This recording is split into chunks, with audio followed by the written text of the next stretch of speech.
नगर नौसा प्रखंड प्रमुख रंजू कुमारी ने एक लेटर जारी किया है जहां उनके खिलाफ जो अविश्वास प्रस्ताव जारी किया है दोबारा।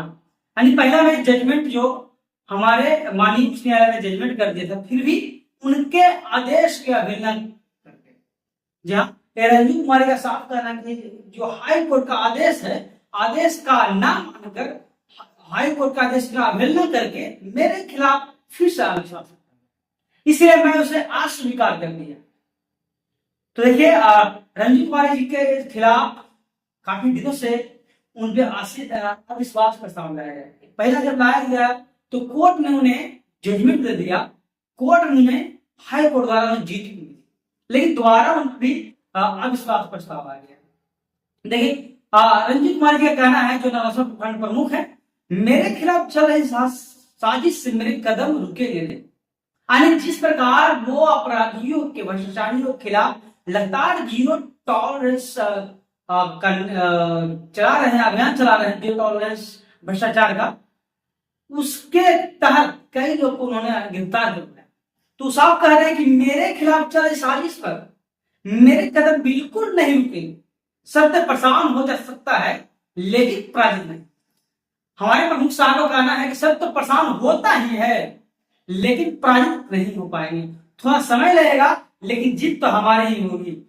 माननीय उच्च न्यायालय पटना बिहार के CWJC 42/2026 से 2026 में दिए गए आदेश के अवहेलना करते हुए यदि बीडीओ साहब बिना समक्ष प्राधिकार के राय के अविश्वास की तिथि का निर्धारण करते हैं, तो मैं न्याय के लिए उनके खिलाफ अवमानना की कार्रवाई के लिए कोर्ट की शरण जाऊंगा। अगर हमारे प्रभु साहब कह रहे हैं कि अगर जो बीडीओ साहब हैं वो बिना सक्षम प्राधिकार के राय के अविश्वास प्रस्ताव की तिथि निर्धारण करते हैं, तो मैं उनके खिलाफ भी कोर्ट जाऊंगा, कोर्ट का शरण लूंगा। बीडीओ साहब पंचायत समिति के सचिव के लिए हैं, लेकिन बीडीओ साहब पंचायत समिति के सचिव हैं, लेकिन वो अध्यक्ष की भूमिका निभाने की कोशिश हमेशा करते हैं। हमारे प्रमुख साहब का कहना है कि बीडीओ साहब पंचायत समिति के सचिव हैं, लेकिन वो अध्यक्ष का भूमिका निभाने का हमेशा कोशिश करते हैं। इसका विरोध मैं करूंगी और मैं सदैव धार्मिक पद की गरिमा और प्रतिष्ठा को फिर से बहाल करूंगी।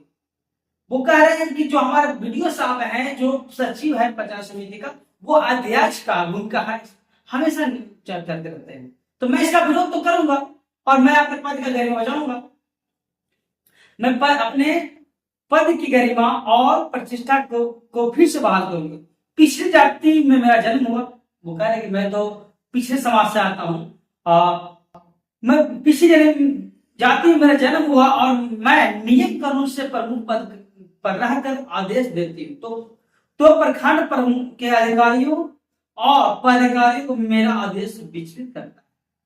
देखिए ये साफ कह रहे हैं कि हमारे प्रखंड जो अधिकारी हैं, जो पदाधिकारी हैं, हम नीचे समाज से आते हैं, तो मेरे आदेश जो मैं आदेश देती हूँ, मेरे आदेश से उनको मन विचलित करता है। यह महिला विरोधी और वर्तमान सरकार के महिला सशक्तिकरण नीति को चुनौती दे रहा है। देखिए ऐसा कह रहे हैं कि एक महिला मैं हूं, मैं जब आदेश करता हूं तो ये महिला विरोधी लोग जो अधिकारी हैं, महिला विरोधी और वर्तमान सरकार के महिला सशक्तिकरण को नीति के चुनौती दे रहे हैं, महिला सशक्तिकरण की नीति की चुनौती दे रहे हैं। मैं गर्भ प्रमाण पत्र पर नौकरी करने वाले शिक्षक के खिलाफ जांच जारी रखूं। देखिए कह रहे हैं कि जो फर्जी सर्टिफिकेट के अनुसार जो शिक्षक बहाल हुए हैं, मैं उन पर कार्रवाई करने की मैं कोशिश जब कर रहा हूं, तो हमारे खिलाफ तरह तरह की बात हो रहा है, तरह तरह के नीति अपना रहता है, नीति बना रहे हैं, राजनीति कर रहे हैं हमारे खिलाफ। तो साहब हम तो रुकेंगे नहीं, जो फर्जी पेपर से यहाँ टीचर बहाल हुए हैं उनको छोड़ेंगे नहीं, मेरी तो जांच जारी रहेगी। अतुरंत परिवार को कम राशन देने के खिलाफ उनके हक की लड़ाई लड़ेंगे। प्रखंड के जिस विभाग की शिकायत मिलेगी, मैं प्रश्न उठाते हुए प्रखंड के अधिकारियों और कर्मचारियों से अपेक्षा रखूंगी गरीबों की प्राकृतिक समस्या निदान करे। तो ये कह रहे हैं कि जो गरीब का समस्या आता है, मैं विनती करूंगा, मैं सभी अधिकारियों से कहूंगा कि जो गरीब है, जिनकी राशन कम मिलती है, इस तरह से कोई भी आपके पास शिकायत आता है, उसको तुरंत तुरंत उसे निदान करने का कोशिश करें। यह हमारे नौसा प्रखंड प्रमुख रंजीत कुमारी का कहना है। और इनके खिलाफ अविश्वास प्रस्ताव जो कोर्ट का आदेश की अवहेलना करते हुए दोबारा पारित किया गया, इन्होंने अस्वीकार कर लिया और इसका लेटर डीएम के पास कई जगह दे चुके हैं। और हो सकता है कि 2 से 4 दिन में कुछ चीजों का भी खुलासा करें। लेकिन मैं इतना जानते हैं कि जो हमारे प्रमुख साहिबा है रंजीत कुमार के खिलाफ यहाँ की राजनीति बहुत ही हो रहा है। इसके पहले भी इनके खिलाफ अविश्वास प्रस्ताव जारी किया गया, हाई कोर्ट ने हालांकि इनको जीत दे दिया, लेकिन फिर भी लोग नहीं माने। हाई कोर्ट के आदेश को अवहेलना करके इनके खिलाफ फिर से अविश्वास प्रस्ताव। लेकिन तब तक हमारे साथ ब्रांड न्यूज में